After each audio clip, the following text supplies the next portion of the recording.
ఈ గోబీ ఎలా తయారు చేయాలో సింపుల్గా చెప్తాను చూడండి. మన ఇంట్లో ఉండే వాటితోనే చేయొచ్చు అన్నమాట. దానికి కావాల్సినవి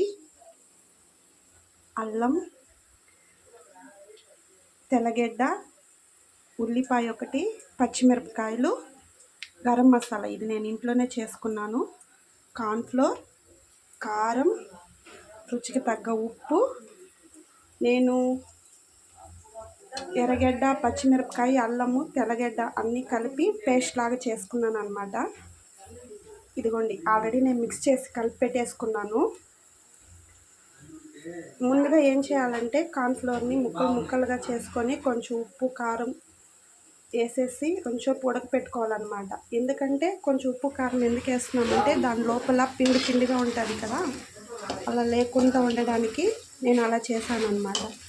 నేను కొంచెం కలర్ చేంజ్కి ఫుడ్ కలర్ కూడా వేస్తాను, మీరు కావాలంటే వేసుకోవచ్చు లేదంటే లేదు. చూడండి ఇలా ఫ్రై చేసేసుకొని సిమ్లోనే పెట్టుకొని ఫ్రై చేసుకోవాలన్నమాట, బాగా వస్తుంది.